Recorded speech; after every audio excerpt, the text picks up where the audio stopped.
Opa. Mais uma vez, graça e paz a todos. Não sei se alguém chegou aqui durante a escola bíblica depois de já ter começado ou depois do término, né? Mas agora nós vamos para a pregação do Evangelho.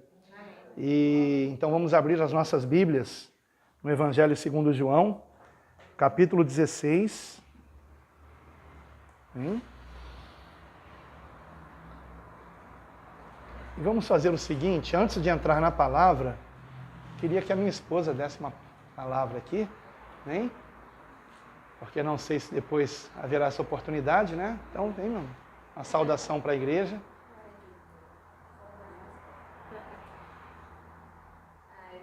Aqui, ó.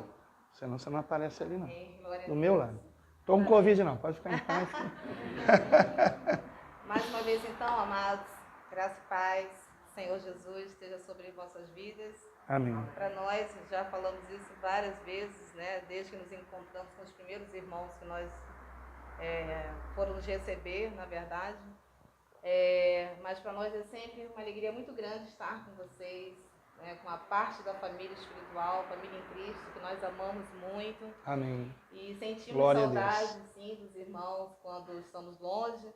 Mas vocês têm acompanhado a nossa vida, a nossa trajetória, sabe que quando não estamos lá em São Gonçalo, certamente estamos fazendo alguma viagem missionária e Deus nos chamou para fazer essa obra nesse tempo e tem sido muito difícil até para nós, mas tem sido feita, realizada essa obra de uma forma muito de coração, e gratificante para nós que estamos realmente fazendo essa obra. E eu quero agradecer as orações de cada irmão, como foi orado aqui pelo irmão Rubens, que eu sei que essa igreja tem orado por nossas vidas, permaneçam orando, intercedendo por nossas vidas, por esse projeto, porque realmente é um projeto que nasceu no coração do Senhor e obstáculos, desafios vão surgir, têm surgido a cada dia, mas o Senhor mesmo tem feito tudo isso cair por terra, porque nós temos avançado para a glória do Senhor e vidas e mais vidas serão alcançadas sim para a honra e glória do Senhor Jesus.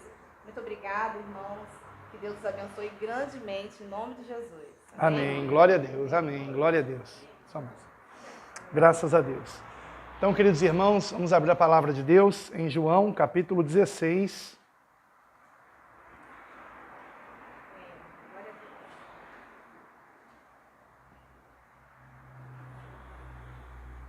João capítulo 16, versículo 32 e 33.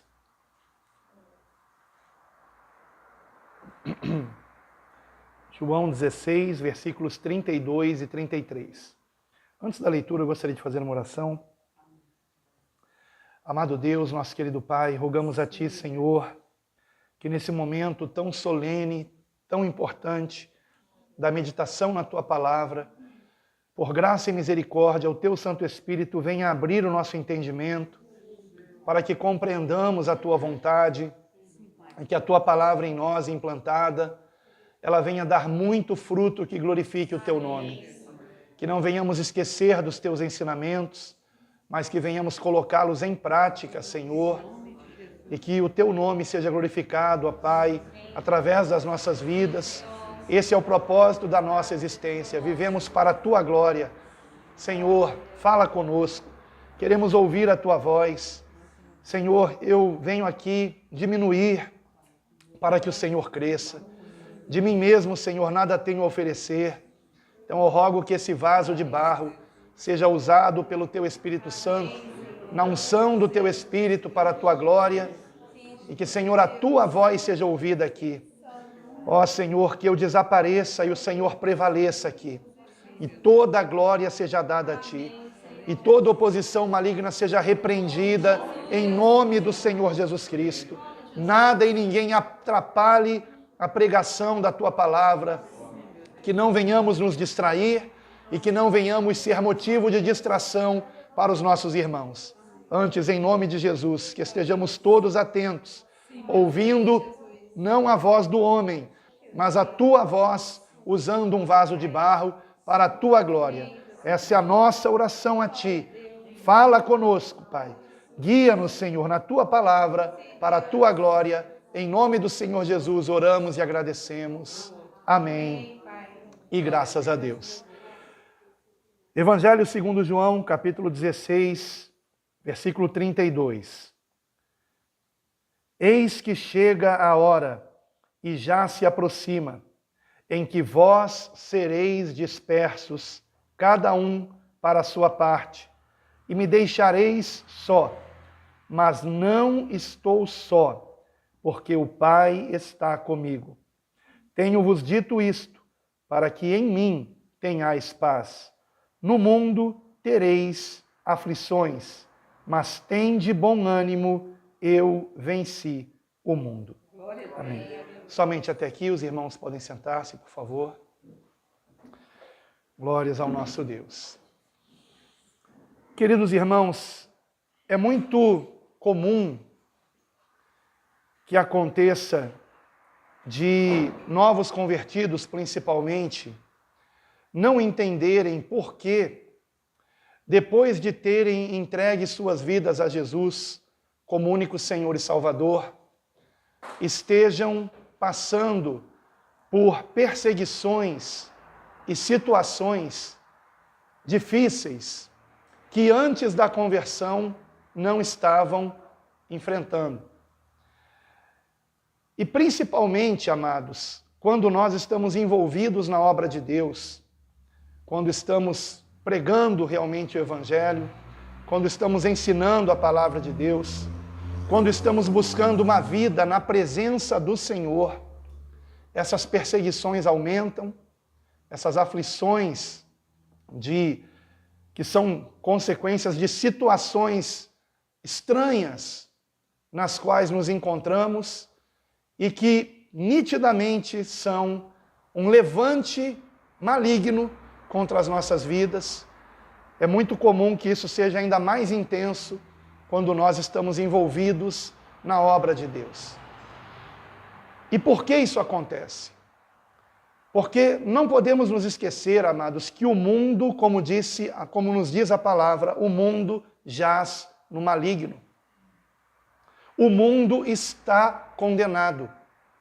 Sem Cristo não há salvação para qualquer pessoa que seja neste mundo. E no momento em que nós somos resgatados pela misericórdia de Deus através de Cristo, no momento em que, convencidos dos nossos pecados pelo Espírito Santo, nós reconhecemos que não podemos salvar a nós mesmos e que somente em Jesus Cristo está a nossa salvação. Neste momento, nós passamos por um novo nascimento. Nesse momento em que nós reconhecemos que nossas boas obras não apagam nossos pecados, mas que somente o sangue de Jesus, sangue de alguém que nasceu sem pecado, viveu sem pecado e verteu seu sangue sem pecado por nós, no momento em que reconhecemos que somente pelo sangue de Jesus somos purificados de todo pecado e iniquidade e depositamos nele a nossa fé para a nossa salvação, nesse momento, deixamos de ser inimigos de Deus e somos adotados por Deus como filhos, comprados pelo sangue de Jesus. Éramos escravos do pecado, mas agora em Cristo somos filhos de Deus, a ponto de podermos chamar a Deus de Pai. Quando pediram a Jesus que lhes ensinasse a orar, o Senhor não disse que devemos orar chamando a Deus pelo seu nome sagrado, mas como filhos podemos chamar a Deus de Pai, e como filhos Ele nos ouve. Isso me faz lembrar do meu filho Gabriel, quando era pequenininho, e ele veio correndo certa vez quando eu estava trabalhando, e disse: papai, papai. Que é, meu filho? Papai, qual é o seu nome? É pastor? Todo mundo me chamava de pastor, e ele não sabia o meu nome, porque ele sempre me chamou de papai. E não é porque ele não me chamava pelo meu nome que eu não o ouvia. Ele é meu filho. E a verdade é que eu prefiro que ele me chame de papai do que de Alan, ou até de pai, né? Quando o filho para de nos chamar de papai e começa a chamar de pai, a gente já sabe que ficou para trás um tempo maravilhoso de intimidade entre pai e filho. E é essa intimidade que o Senhor quer ter conosco. O Senhor Jesus chamava Deus de Abba. Abba, em aramaico, é paizinho. Papai, paizinho. É assim que o Senhor quer que tenhamos intimidade com Ele. Porém, amados, esse amor de Deus em Cristo, Ele não nos priva de sermos perseguidos nesse mundo, irmãos. A mensagem estampada em muitas igrejas chega de sofrer, como se ao aceitarmos Jesus como nosso Senhor e Salvador, ou melhor, recebermos Jesus como nosso Senhor e Salvador, viesse nos livrar dos sofrimentos nesse mundo. Isto não é verdade. Isto não é verdade. De vez em quando eu ouço relatos de pessoas dizendo que estão orando e até jejuando porque estão sendo perseguidos por familiares ou no trabalho. E por que estão sendo perseguidos? Não fizeram nenhum mal a essas pessoas, mas porque a luz de Cristo em nós incomoda as trevas. E por mais que Deus nos ame, amados, e Ele nos ama muito, irmãos, a maior prova do amor de Deus por nós foi o fato de que Jesus verteu o seu sangue na cruz do Calvário, sendo nós ainda pecadores. Nenhum de nós merecia o que Ele fez por nós. Irmãos, lembrem-se, o Senhor Jesus foi traído por Judas, negado por Pedro, abandonado pelos apóstolos, mas mesmo assim, Ele não desistiu de nós. Foi levado a um julgamento ilícito, injustamente condenado. Foi esbofeteado. Nele colocaram uma coroa não de ouro, mas de espinhos, com pauladas na sua cabeça. Imagine aqueles espinhos sendo encravados na sua cabeça. Imagine o sangue escorrendo. E naquele momento o Senhor sendo esbofeteado e zombado. E depois ainda lhe deram açoites com muito rigor, porque Pilatos queria que Jesus estivesse muito sofrido para que, mostrado ao povo, o povo dissesse, solta-o. Mas ao contrário disso, disseram, crucifica-o e solta Barrabás. Preferiram a soltura de um bandido, de um assassino, do que a soltura do Filho de Deus. E depois lhe dão uma cruz, e o Senhor estava tão flagelado que não teve forças para carregar até o Gólgota, e por isso obrigaram Simão Cirineu a carregar o restante do trajeto. E mesmo assim, quando o Senhor estava sendo crucificado, ele ora ao Pai, e quando os cravos estavam entrando em suas mãos, ele diz, Pai, perdoa-lhes, porque não sabem o que fazem. Este é o amor de Deus. Agora não pense vocês que Jesus não poderia ter desistido de nós. Porque ele mesmo disse a Pedro, quando Pedro tentou defendê-lo, no momento em que Jesus estava sendo preso. O Senhor disse a Pedro, mete a espada na bainha, porque se eu quisesse, eu rogaria ao Pai, e Ele me enviaria mais de 12 legiões de anjos para me livrar dessa hora. Mas eu vim para essa hora. Por isso que quando o Evangelho segundo João começa a relatar a última semana de Cristo, chamada Semana da Paixão, começa dizendo o seguinte, tendo Jesus amado os seus, os amou até o fim. Até o fim. Ele nos amou. Mas é muito, muito, muito importante que não nos esqueçamos que o amor de Deus não nos livra das nossas aflições, que são consequência do Espírito Santo de Deus em nossas vidas. Nos tornamos amigos de Deus, mais que isso, nos tornamos filhos de Deus em Cristo, Mas ao nos tornarmos amigos de Deus, ganhamos 3 grandes inimigos. O primeiro deles, o mais perto de nós, que está a nossa própria carne. A nossa própria carne. Antes nós andávamos nos desejos da carne e fazíamos aquilo que a nossa carne queria que fizéssemos. Ela estava no controle da nossa vida. E andávamos no pecado e éramos semelhantes ao mundo. E este é o nosso segundo inimigo, o mundo. O mundo que não compreende a nossa decisão. O mundo que nos chama de loucos, porque rejeitamos os prazeres para adorar a Deus, para ter uma vida de santidade.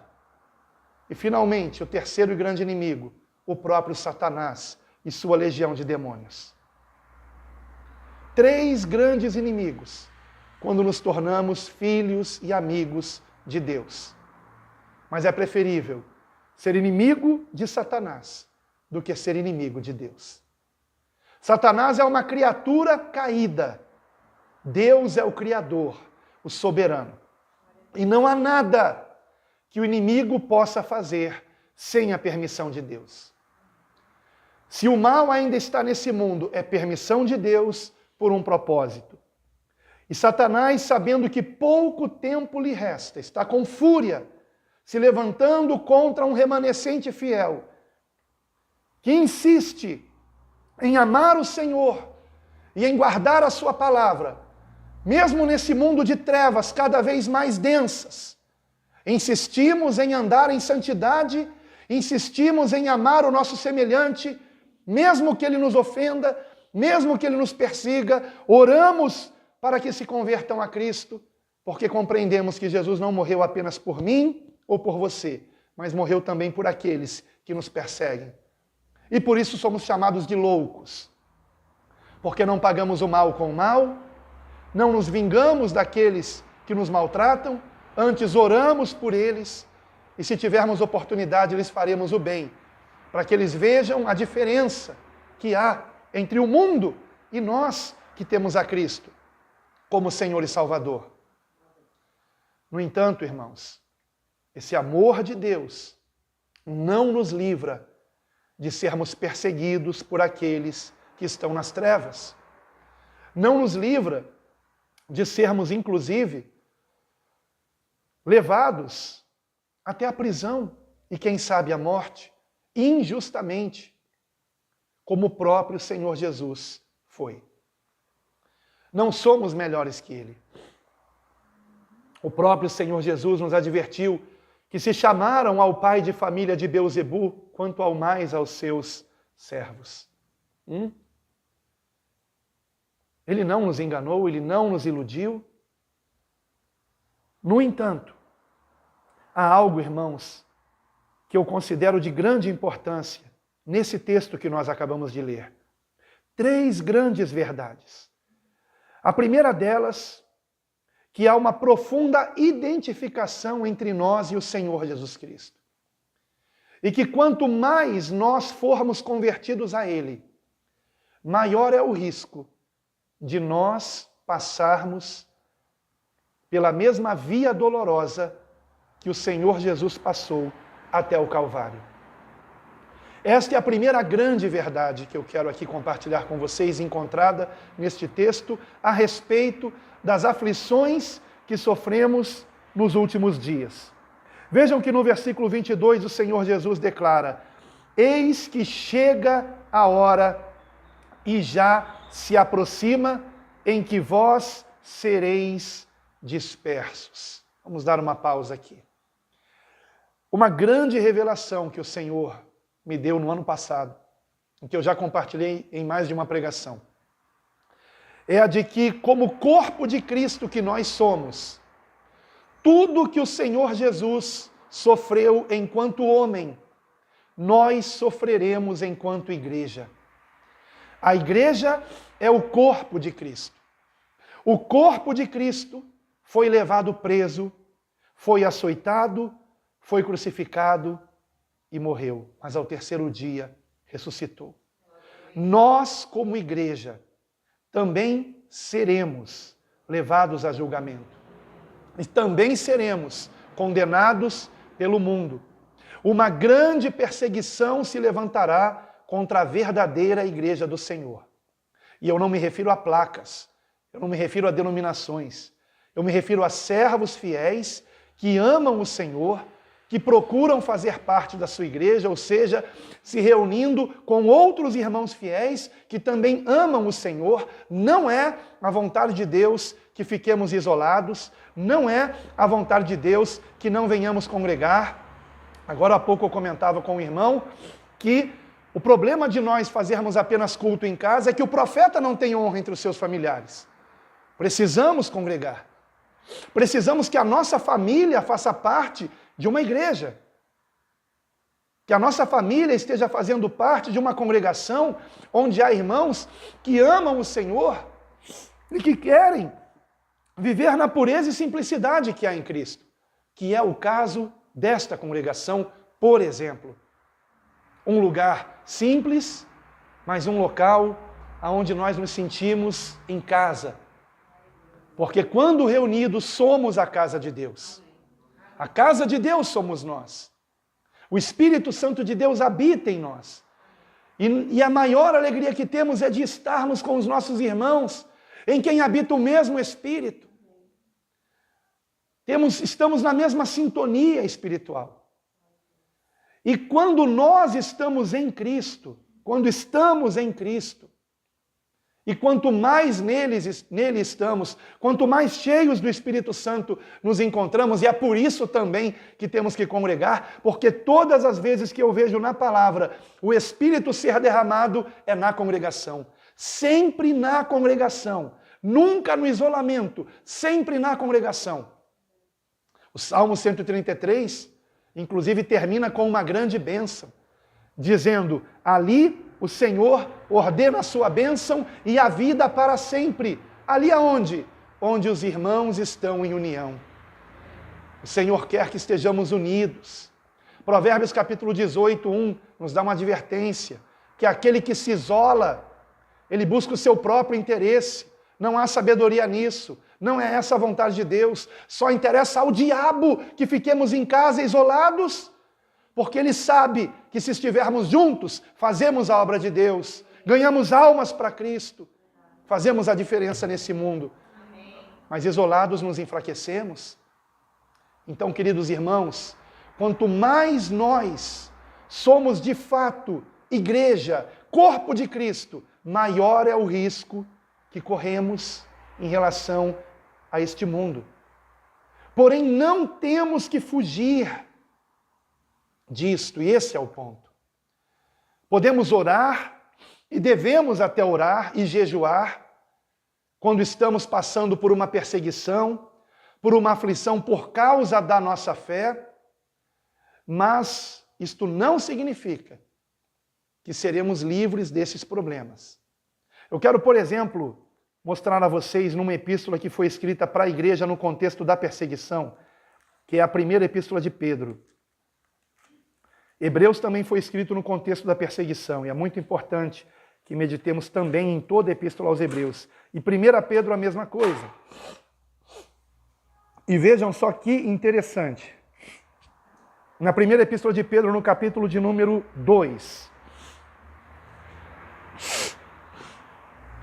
versículo 19, diz assim, 1 Pedro 2,19, porque é coisa agradável que alguém, por causa da consciência para com Deus, ou seja, por nós sermos fiéis ao Senhor, sofra agravos, padecendo injustamente. Vamos dar uma pausa aqui. Isto é agradável a Deus. Deus é glorificado quando padecemos injustamente por sermos fiéis a Ele. Versículo 20 em diante. Porque que glória seria essa se pecando sois esbofeteados e sofreis? Mas se fazendo o bem sois afligidos e o sofreis, isso é agradável a Deus. Porque para isto sois chamados, pois também Cristo padeceu por nós, deixando-nos o exemplo para que sigais as suas pisadas. o qual não cometeu pecado, nem na sua boca se achou engano, o qual, quando o injuriavam, não injuriava, e quando padecia, não ameaçava, mas entregava-se àquele que julga justamente, levando ele mesmo em seu corpo os nossos pecados sobre o madeiro, para que, mortos para os pecados, pudéssemos viver para a justiça, e pelas suas feridas fostes sarados, porque éreis como ovelhas desgarradas, mas agora tendes voltado ao pastor e bispo das vossas almas. Aleluia!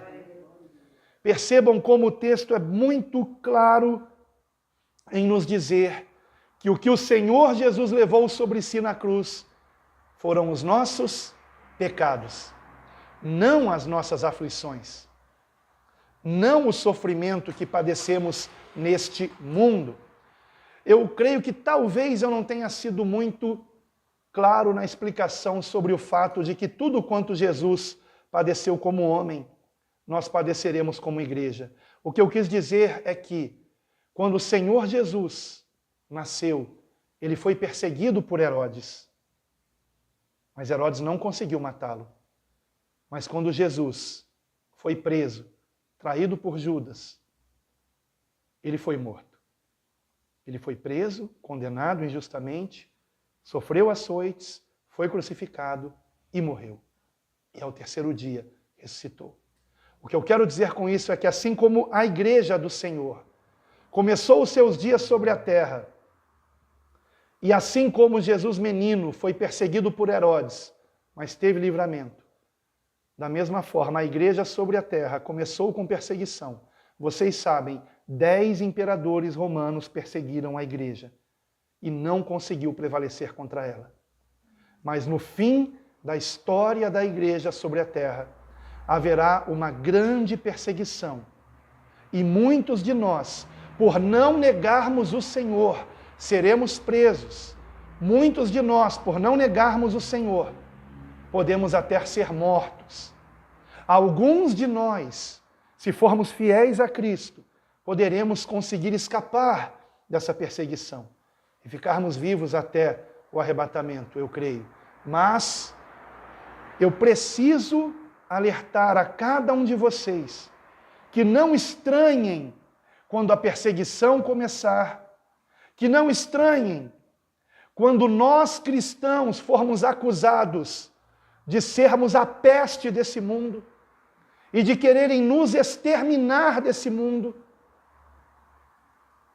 inclusive colocando sobre nós a culpa das guerras e até mesmo a culpa da pandemia. Não estranhem nada disso. Assim será, irmãos.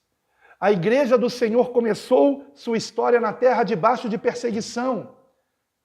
Você sabe, o primeiro mártir foi Estevão, apedrejado. Depois Tiago, degolado. E a tradição cristã nos conta que Pedro foi crucificado, talvez de cabeça para baixo, como conta a tradição. Que Paulo também foi degolado. E outros discípulos apedrejados, queimados, por amarem o Senhor. E assim será nessa reta final da igreja. E nós precisamos estar preparados para isso, irmãos. Então, em primeiro lugar, vamos compreender, queridos, que quanto mais nós estamos unidos a Cristo, mais nós incomodamos o mundo, irmãos. E maior o risco de sermos perseguidos e até mortos. Irmãos, eu me preparo para o martírio, porque alguém como eu que prega o Evangelho, não somente publicamente, mas que manda pregações para a internet, eu já estou fichado, irmãos. Certamente serei um dos primeiros a ter o sangue derramado por não negar o Senhor. E eu tenho consciência disso. E eu prefiro morrer como um mártir do que como um covarde. Eu prefiro dar a minha vida a Cristo, pregando o Evangelho, do que tentar me esconder no mato e deixar de ganhar almas para Jesus, justamente no momento em que mais precisamos anunciar o Evangelho e cuidar das ovelhas do Senhor. E temos que confiar nele. O Senhor Jesus nos prometeu, queridos, que se nós somos dele, se nós cremos nele, ele disse, aquele que crê em mim já passou da morte para a vida. Já passou da morte para a vida. Sabe o que eu entendo com isso? Que quando Estevão estava sendo apedrejado e via os céus abertos, ele não sentia dor alguma.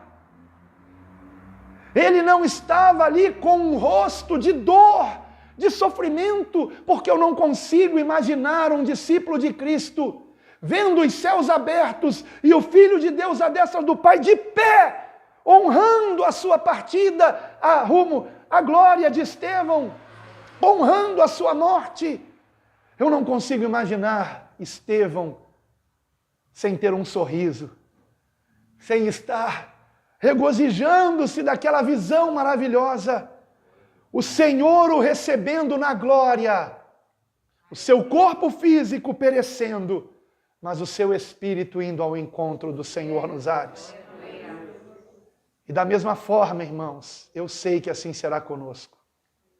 Seja o que for que tentarem fazer contra nós, já passamos da morte para a vida. Eu já fui em inúmeros velórios, já fiz inúmeros sepultamentos para os quais fui chamado, muitos deles de irmãos mesmo da nossa igreja. E outros de pessoas que, sabendo eu ser pastor, me convidaram para fazer sepultamento, mesmo de pessoas que não eram cristãs. E é muito difícil fazer um sepultamento de alguém que não partiu com a certeza da salvação. E uma coisa eu já percebi, que em todo sepultamento de um servo de Deus, o seu rosto está sereno, em paz, e a impressão que temos é que ele não está morto, é que ele está dormindo, e que a qualquer momento vai despertar. Por isso que, a respeito daqueles que já haviam morrido em Cristo, não é dito que eles morreram, é dito que eles adormeceram, porque ressuscitarão no retorno do Senhor. Queridos irmãos, nós não temos o que temer. E essa é a primeira grande verdade que eu quero deixar para vocês aqui no versículo 33. Tenho-vos dito isto para que em mim tenhais paz. Aliás, é a segunda grande verdade. A primeira grande verdade eu já disse, no mundo tereis aflições. No mundo tereis aflições, mas em mim, disse Jesus, nós temos paz. Em Cristo nós temos paz. Não devemos nos preocupar, não devemos jamais nos desesperarmos, irmãos, porque nele nós temos paz, uma paz que excede todo entendimento. Ninguém compreende como é que no meio dessa pandemia nós estamos em paz, nós estamos felizes, porque a nossa alegria, a nossa paz não está em nada neste mundo, mas está nele, em Cristo. E nós estamos nele. Vivamos nele, irmãos. Não fiquemos preocupados com o amanhã e nem lamentando pelo ontem. Ah, se eu tivesse feito tal coisa, hoje seria diferente. Não. Uma coisa eu aprendi, estou para gravar um vídeo sobre isso. Só existe o agora. O agora é o único tempo que existe, o agora. E não por acaso este agora é chamado de presente. O agora é um presente de Deus que muitos não desfrutam. Só o fato de estarmos vivos é motivo de grande alegria. Só o fato de respirarmos sem um balão de oxigênio, quantas pessoas nesse momento precisam de um respirador artificial? E o Senhor tem nos livrado disso. E temos que orar por aqueles que assim estão. Que o Senhor lhes tenha misericórdia e se não forem convertidos, que se convertam ao Senhor. Mas em todas as coisas temos que dar graças a Deus, irmãos. Nele, disse o Senhor, em mim tenhais paz, nele nós temos paz. Por quê? Porque assim como Jesus tinha paz, quando foi preso, açoitado, crucificado, no meio de tudo isso ele tinha paz a ponto de orar por nós. Pai, perdoa-lhes, porque não sabem o que fazem. Só alguém que tem paz, num momento de dor e sofrimento, pode orar pelo seu próximo. E Jesus orou por nós naquela cruz. Assim como ele teve essa paz. E por que ele teve essa paz? Ele diz aqui, versículo 32, eis que chega a hora, e já se aproxima, em que vós sereis dispersos, cada um para a sua parte, e me deixareis só, mas não estou só, porque o Pai está comigo. Assim como o Senhor Jesus não estava só, nós também não estamos sós. O Senhor está conosco. O Senhor está conosco. Quantos aqui amam o Senhor? Você ama o Senhor? E eu creio que você está aqui porque você ama o Senhor. Amém. Então vejam que promessa maravilhosa. João, capítulo 14, versículo 15. João, capítulo 14, versículo 15. Vejam que segurança que nós temos em Cristo, irmãos. João 14, versículo 15. Se me amais, guardai os meus mandamentos, e eu rogarei ao Pai, e ele vos dará outro Consolador, para que fique convosco para sempre. Esse Consolador, irmãos, ele mesmo vai dizer quem é, no versículo 26. Aquele Consolador, o Espírito Santo. Esse Consolador é o Espírito Santo. E ele promete nos dar o Espírito Santo para ficar conosco para sempre. Mas vejam o que mais ele promete aqui. Versículo 17. O Espírito de verdade que o mundo não pode receber, porque não o vê nem o conhece, mas vós o conheceis, porque habita convosco e estará em vós. Vamos dar uma pausa aqui. Há uma contradição aqui, porque Jesus diz que o Espírito Santo já habitava com eles, mas estaria neles. Ora, como assim? Porque o Espírito Santo habitava com eles em Cristo. Jesus Cristo, cheio do Espírito Santo, habitava com eles, e o mesmo Espírito Santo que estava em Cristo, estaria também nos seus discípulos, naqueles que o amam. Versículo 18. Não vos deixarei órfãos, voltarei para vós. Opa! Agora o Senhor está dizendo que Ele, Jesus, voltará para nós. Não só o Espírito Santo, mas Ele. Versículo 19. Ainda um pouco, e o mundo não me verá mais, mas vós me vereis, porque eu vivo, e vós vivereis. Naquele dia, conhecereis que estou em meu Pai, e vós em mim, e eu em vós. Opa! Agora o Senhor Jesus está dizendo que Ele está em nós. Que Ele está em nós. Versículo 21. Aquele que tem os meus mandamentos e os guarda, esse é o que me ama. E aquele que me ama será amado de meu Pai, e eu o amarei e me manifestarei a ele. Disse-lhe Judas, não Iscariotes: Senhor, de onde vem que te has de manifestar a nós e não ao mundo? Jesus respondeu e disse-lhe: Se alguém me ama, guardará a minha palavra, e meu Pai o amará, e viremos para ele e faremos nele morada. Faremos quem? O Pai e o Filho. O Pai e o Filho fazendo morada em nós. Como? Através do Espírito Santo. Porque o Pai, o Filho, o Espírito Santo são um. O Espírito de Deus habita em nós. O Espírito de Cristo habita em nós. O Santo Espírito do Deus vivo habita em nós. Versículo 24. Quem não me ama, não guarda as minhas palavras. Ora, a palavra que ouvistes não é minha, mas do Pai que me enviou. Tenho-vos dito isto estando convosco, mas aquele Consolador, o Espírito Santo, que o Pai enviará em meu nome, esse vos ensinará todas as coisas e vos fará lembrar de tudo quanto vos tenho dito. Aleluia. O Espírito Santo habita em nós.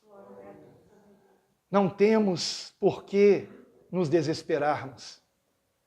A mesma paz que Cristo teve ao ir para a cruz, E eu fico imaginando o semblante de paz do Senhor durante a prisão, durante o julgamento, durante a condenação, durante os açoites, durante o carregar a cruz, durante ser pregado naquela cruz e levantado naquela cruz. Eu fico imaginando o semblante de paz do Senhor. Porque sabia em quem tinha crido. Mas em determinado momento, mais precisamente ao meio-dia, ele foi crucificado às 9 da manhã. E ao meio-dia, houve trevas em toda a terra. E essas trevas duraram. Meio-dia era chamado de hora sexta pelos romanos. Na hora sexta houve trevas em toda a terra e era o meio-dia. E essas trevas perduraram até a hora nona. E perto da hora nona o Senhor clama: Eli, Eli, lama sabachthani. Deus meu, por que me desamparastes? E aquele foi o único momento do desamparo. Porque naquele momento o Senhor estava fazendo a expiação dos nossos pecados. E a santidade do Pai não podia estar no Senhor. E naquele momento o corpo de Cristo tomou sobre si os nossos pecados, as nossas iniquidades. E por isso houve trevas em toda a terra. Tamanha a escuridão dos pecados da humanidade. E então o Senhor, Ele clama: está consumado. Pai, nas tuas mãos entrego o meu espírito. E o véu do templo se rasga de alto a baixo. De alto a baixo, imaginem um véu sendo rasgado pelas mãos do próprio Deus, de alto a baixo. Não há mais separação entre Deus e os homens. Está consumada a obra da nossa salvação na cruz do Calvário. Ele consumou com seu sangue a obra da nossa salvação. Podemos chamar a Deus de Pai por meio do Filho, que é o único mediador entre Deus e os homens. Aleluia! Este é o Evangelho, esta é a Boa Nova. Não pela lei de Moisés, a lei de Moisés apenas nos mostra o quanto somos pecadores. Não pelas nossas boas obras não passam da nossa obrigação, mas pelo sangue de Jesus, nós somos redimidos dos nossos pecados. Mas a humanidade é tão má, que rejeita esse presente de Deus que é Jesus Cristo. Mas todo aquele que nele crê, não vai perecer, mas tem a vida eterna. Esta é uma mensagem alegre, irmãos, porque sabemos em quem temos crido. Nós estamos contemplando as profecias finais antes do retorno do Senhor. E se tudo o que ele profetizou está se cumprindo, também se cumprirá a promessa da sua vinda. Também se cumprirá a promessa da ressurreição. Também se cumprirá a promessa de que estaremos para sempre com Ele. Então vale a pena sofrermos por amor do Senhor. Vale a pena. O nosso sofrimento não se compara ao peso de glória. Por isso Paulo chama os sofrimentos desse mundo de uma leve e momentânea tribulação. É leve e momentânea. Então, se em primeiro lugar nós passaremos por aflições, por tribulações, aliás, a palavra em grego aqui é tribulações, trípeses. Se passaremos por tribulações, em segundo lugar, passaremos em paz. Passaremos com confiança. Passaremos com a certeza de que não estamos sós e não estamos mesmo. E amados, enquanto podemos congregar, vamos congregar. Mas o que o Senhor disse aqui, que os discípulos dele seriam dispersos, isso vai acontecer. Haverá um momento em que nem nos lares mais conseguiremos congregar. Mas se nesse momento nós estivermos cheios do Espírito Santo, como o Senhor Jesus, cheio do Espírito Santo, estava quando subiu no Monte das Oliveiras, depois da última ceia com seus discípulos, e orou, nós poderíamos fazer a mesma oração que ele fez. Senhor, faça-se a tua vontade. Faça-se a tua vontade. Porque cheios do Espírito Santo, nós conseguiremos perseverar até o fim. E aquele que perseverar até o fim será salvo. E sabe qual é a certeza que temos da vitória? O fato de Jesus ter dito, eu venci o mundo. E essa é a terceira e grande verdade que nós aprendemos aqui. A primeira é que passaremos sim aflições. E quanto mais se aproximar o dia do retorno do Senhor, maiores serão as aflições. Eu não estou aqui para enganar vocês, irmãos. Porém, também maior será a nossa intimidade com o Senhor. E essa é a segunda verdade. Nele nós temos paz. Nele nós temos vida. Nele nós estamos seguros. Faça o que nos faça o homem, estamos seguros de que não iremos perecer. Porque de que adianta o homem ganhar o mundo inteiro e perder a sua alma? Mas o contrário também é verdade. Se perdermos o mundo inteiro e ganharmos a nossa alma, não perdemos nada, irmãos. Não perdemos nada. Então, não coloquemos nossos olhos nas coisas perecíveis desse mundo. Nenhuma delas pode nos dar a salvação, mas em Cristo temos a certeza da salvação. E esta certeza temos.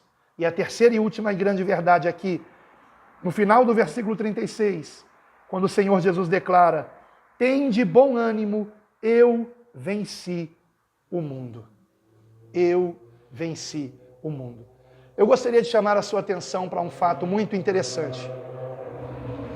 Esse versículo faria mais sentido se o Senhor tivesse dito assim, tende bom ânimo, vocês vencerão o mundo. Não é? Porque afinal de contas o Senhor está falando sobre o futuro. No mundo vocês terão aflições, mas tenham bom ânimo, vocês vencerão o mundo. Não, não foi isso que ele disse. Ele disse, tenham bom ânimo, eu venci.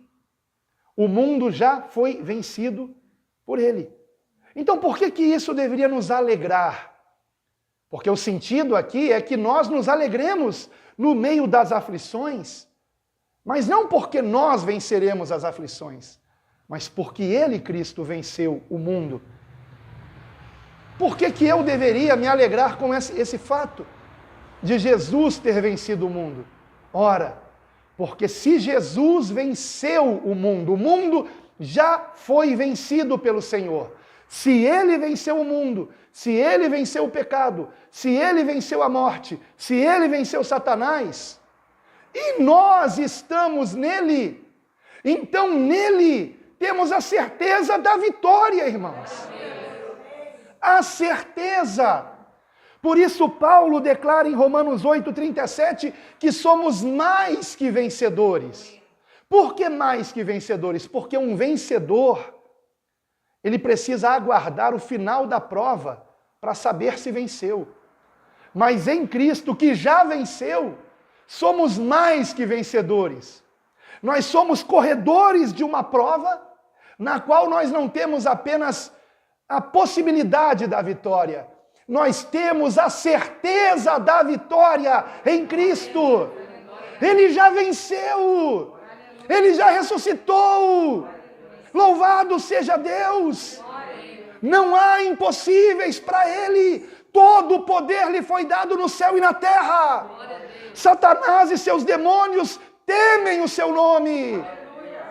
E em Cristo, Satanás e os demônios nos temem, não por nossa causa, mas por aquele que habita em nós. Aleluia! Não temos o que temer, por isso somos mais que vencedores.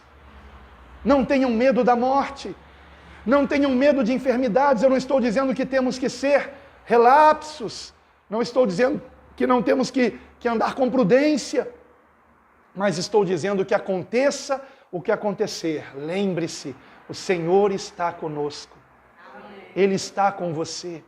Ele prometeu em Hebreus 13:5, jamais te deixarei, nunca te desampararei. Na sua ascensão aos céus, ele disse, estarei convosco todos os dias, até a consumação dos séculos. Ele está conosco, amados. Não temos o que temer. Não temos, confiemos no Senhor. Será que o amamos mesmo? Na Segunda Guerra Mundial, quando os cristãos eram perseguidos na União Soviética, que depois veio se tornar a União Soviética, e eles eram perseguidos na Rússia, conta-se que havia um culto num local escondido, E um grupo de irmãos como esse aqui. E de repente chega um soldado, e esses dois soldados, na verdade, e eles invadem aquele lugar a pontapés, e derrubam aquela porta onde os cristãos estavam escondidos, cultuando o Senhor. E um deles esbraveja: vocês são cristãos? Todos ficaram calados.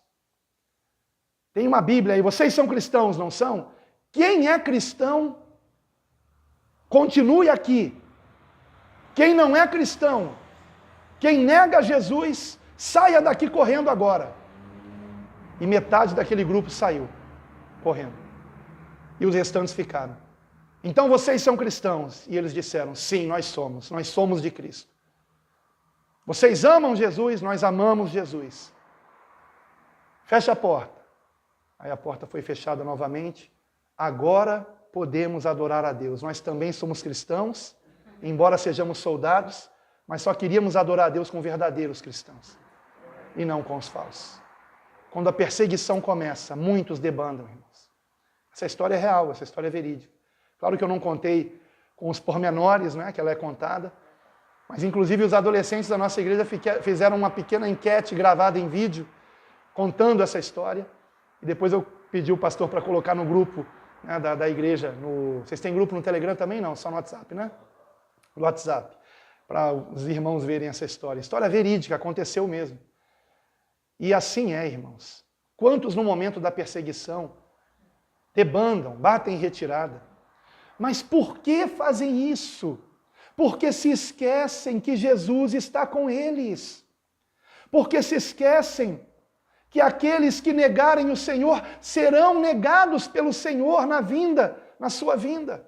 O Senhor Jesus disse: aquele que se envergonhar de mim e do meu evangelho, eu me envergonharei dele na vinda do meu Pai. Mas aquele que não se envergonhar de mim, eu não me envergonharei dele na minha vinda com os santos anjos. Então, queridos irmãos, não podemos nos esquecer dessa promessa. Teremos aflições? Sim, teremos. Mas não temos motivos para perder a nossa paz. Não há motivos para perdermos a nossa paz. Assim como o Senhor Jesus venceu o mundo, nele somos mais que vencedores. Vamos conseguir chegar até o fim. Aconteça o que acontecer. Eu não sei quanto tempo nós temos pela frente, mas uma coisa eu sei, que essa hora já se aproxima. Como está dito no versículo 32, eis que chega a hora e já se aproxima. A hora se aproxima. E nós precisamos ter a certeza plena de que não estamos sós. E se realmente você não tem essa certeza, talvez seja porque você ainda, embora tenha levantado a mão e dito que ama Jesus, de fato não ama mesmo como deveria. Queridos irmãos, nós só amamos o Senhor porque Ele nos amou primeiro. Esse versículo em 1 João é uma chave para mim, porque quando eu compreendi isso, eu compreendi o seguinte, que para que eu ame o Senhor, eu preciso crescer na compreensão do quanto Ele me amou. E quando eu compreendi isso, foi que eu então pude também entender por que nos 4 evangelhos, a maior parte dos evangelhos, 1/4 de Mateus, de Marcos e Lucas e 1/3 do evangelho de João é para contar a última semana de Cristo na terra.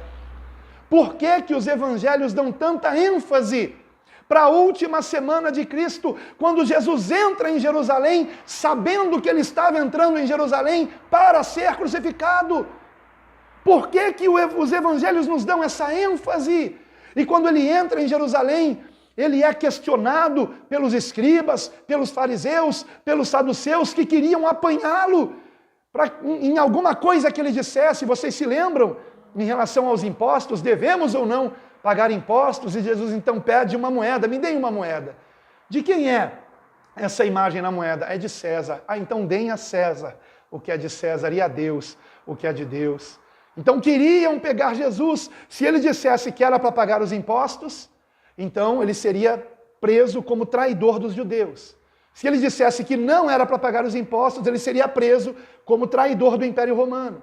Então queriam pegar Jesus de todo jeito. Mas Jesus enfrentou tudo isso para dar sua vida por nós na cruz do Calvário. E quanto mais eu medito nisso, no amor de Cristo por mim, mais o meu amor por Ele aumenta. E é isso que eu tenho a dizer a vocês. Lembrem-se de Cristo.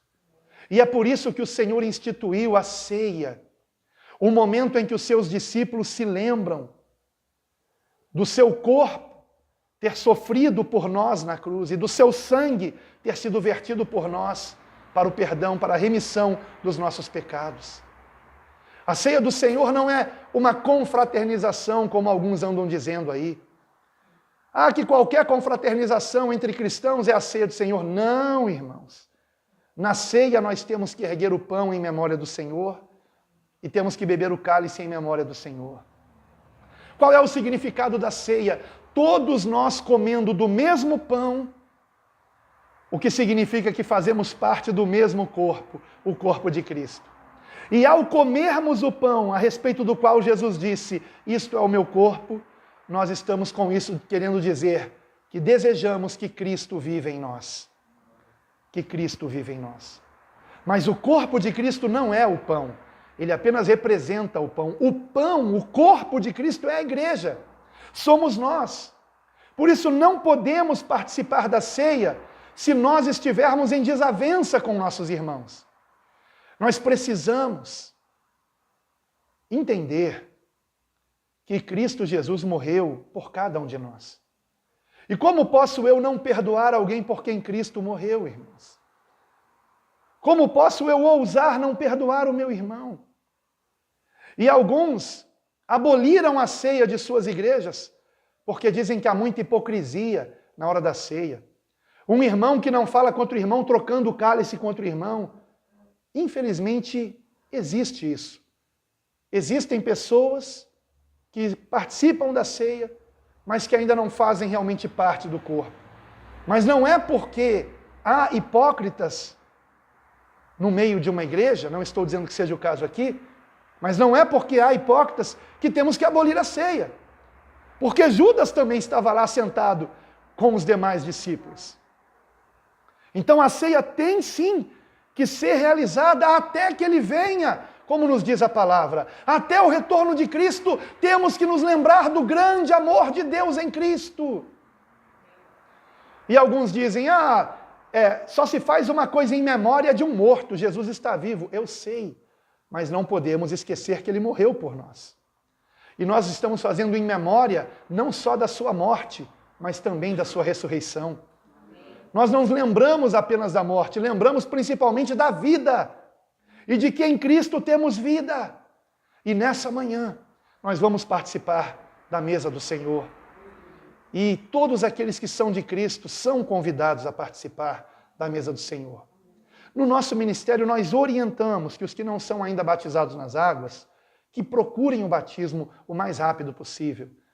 Porque se alguém quer participar da ceia, mas não quer ser batizado, há algo estranho aí.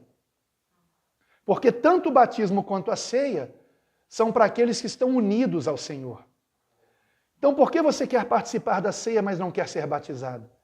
Por que você não quer declarar, testemunhar publicamente a sua fé em Cristo como único Senhor e Salvador? Então, quem quer participar da ceia, que seja também batizado. Que seja batizado como testemunho da sua fé em Jesus como seu único Senhor e Salvador. Eu não estou preparado para ser batizado. Mas onde é que está escrito isso na Bíblia? A única condição para sermos batizados é realmente crermos em Jesus como nosso único Senhor e Salvador. Foi o que Filipe perguntou ao eunuco naquela carruagem. Quando o eunuco disse para Filipe, eis aqui água, o que me impede de ser batizado? E Filipe lhe respondeu, é lícito se crês que Jesus, é lícito se creres. E ele disse, eu creio que Jesus Cristo é o Filho de Deus. Então pararam a carruagem e o eunuco foi batizado para a glória de Deus. Então o batismo não é o último estágio da fé, o batismo é o primeiro. Se eu creio, eu sou batizado como testemunho público de que eu nasci de novo. Eu agora quero viver para Deus. E no momento em que o meu corpo desceu às águas, eu morri para a velha criatura, morri para o velho homem. E quando eu sou levantado das águas, é como na ressurreição de Cristo. Agora eu vivo para a glória de Deus. Amém. E se ao longo dessa caminhada eu ainda peco, não é porque eu quero pecar. Eu não quero mais pecar. Não é a minha vontade pecar. Mas se eu pecar, como disse João, se alguém pecar, temos um advogado para conosco, Jesus Cristo justo, que nos redime de todo pecado e iniquidade pelo seu sangue vertido por nós. Então, queridos irmãos, nessa manhã, eu convido você a essa reflexão, a você se lembrar de que em Cristo, assim como Ele foi perseguido e afligido, nós também somos. Mas lembrem-se também do quanto os apóstolos se alegravam quando eram perseguidos por amor do Senhor. Em Atos capítulo 5, versículo 41 está escrito que os apóstolos, depois de terem sido açoitados e ameaçados para não pregarem mais o evangelho, saíram alegres, contentes, por terem sido julgados por Deus dignos de padecerem pelo nome do Senhor. É dessa maneira que temos que encarar as perseguições, as aflições. Temos que nos alegrar, porque estamos sendo perseguidos por amarmos o Senhor. Então amemos o Senhor cada vez mais. E quando vier a perseguição, se alegre como os apóstolos. E se apedrejarem você, lembre-se, o Senhor está no controle, Ele está à destra do Pai, Ele está vendo todas as coisas. E Ele pode até te dar a visão do céu aberto, para que você não se esqueça disso. Não tenha medo. Não se desespere, tenha paz em Cristo. Nele nós temos a verdadeira paz. Amém. A verdadeira paz. Quero convidar você a orar junto comigo e em seguida vamos participar da ceia do Senhor, que muitos chamam de Santa Ceia, e eu não vejo nenhum problema nisso, porque se os santos estão reunidos para cear, é uma Santa Ceia. Louvado seja Deus.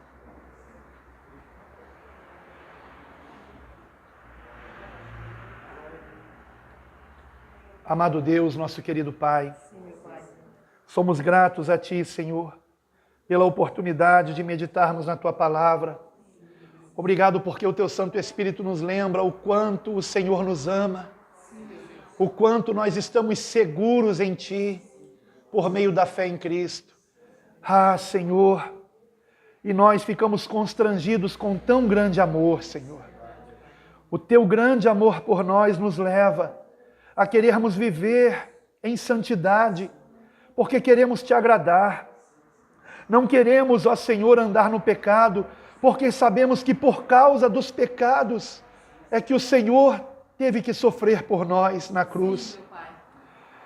E queremos também, Senhor, amar o nosso semelhante, porque sabemos que o Senhor não morreu só por mim, morreu por cada um, para que todo aquele que creia no Senhor não pereça, mas tenha vida eterna. Então, Senhor nosso Deus, que o Teu grande amor, do qual nos lembramos nesta manhã, esteja, Senhor, operando em nós uma transformação, pelo Teu Espírito Santo, mediante a Tua palavra em nós implantada. Que o Teu grande amor, Pai, venha nos levar a abandonarmos o pecado, qualquer prática pecaminosa, não queremos mais pecar, e clamamos ao Senhor, socorre-nos, Senhor. Nós não temos em nós mesmos forças para abandonarmos um vício, por exemplo, seja ele qual for, vício de cigarro, de bebida, de drogas, ou até vício de sexo, de pornografia, ou mesmo vícios de novelas, de séries de televisão, seja qual for o vício, Senhor. Ó Senhor, liberta-nos. Tu disseste, se o Filho vos libertar, verdadeiramente sereis livres. E nós clamamos por essa libertação completa em nossas vidas, que se dá quando reconhecemos que de nós mesmos não conseguimos, mas o Senhor tem todo o poder no céu e na terra. Liberta-nos, ó Senhor. Ó Filho do Deus vivo, se o Senhor nos libertar, seremos livres. Liberta-nos do pecado, liberta-nos da escravidão do pecado. Queremos ser livres para te adorar, para andar em santidade e amor para a tua glória. Ajuda-nos, ó Senhor, a andarmos segundo os teus ensinamentos para a tua glória, Senhor. Nós aqui estamos te pedindo perdão por todo o pecado, perdão por todo o orgulho, soberba, perdão por qualquer avareza, amor ao dinheiro. Perdoa-nos, ó Senhor. Rogamos a Ti e rogamos com sinceridade, porque não queremos mais ser assim. Queremos, ó Senhor, aprender de Ti, que é manso e humilde de coração.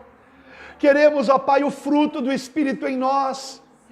O fruto, ó Senhor, que começa caracterizado pelo amor, mas também pela alegria, pela paz, longanimidade, benignidade, bondade, fidelidade, mansidão, domínio próprio. Ó Senhor, que venhamos dar fruto para a Tua glória, este fruto perfeito do Teu Espírito, e não andemos nas obras da carne, em nome de Jesus.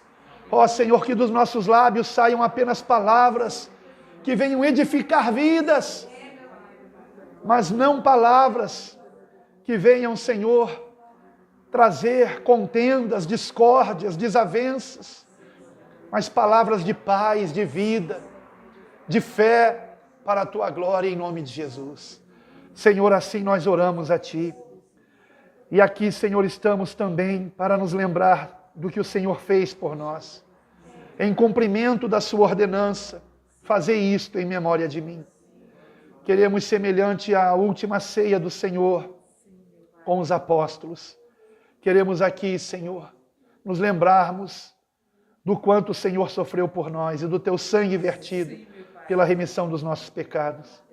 Então te pedimos, Senhor, que o nosso coração esteja preparado para a Tua glória, que compreendamos do que se trata isto, que compreendamos que isto, Senhor, é como uma parábola sendo encenada, que compreendamos que ao comermos todos do mesmo pão, estamos com isso nos lembrando que somos um só corpo em Cristo Jesus, que ao comermos deste pão, queremos com isso dizer: Cristo venha viver em mim, que ao bebermos do fruto da vide, Senhor, que isto simboliza o Teu sangue, que apaga os nossos pecados, e como a Tua palavra diz que no sangue está a vida, que Cristo Jesus vive em nós, Senhor, para a Tua glória, que participemos desta mesa com este entendimento para a glória do Teu nome.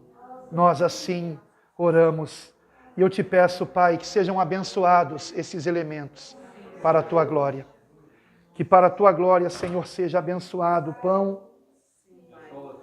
em nome do Senhor Jesus, e seja abençoado o fruto da vide, ó Senhor, que beberemos para a glória do Teu nome, em nome do Senhor Jesus. Seja abençoado o fruto da vide que beberemos e também o pão para a Tua glória. Amém. Quem vai passar?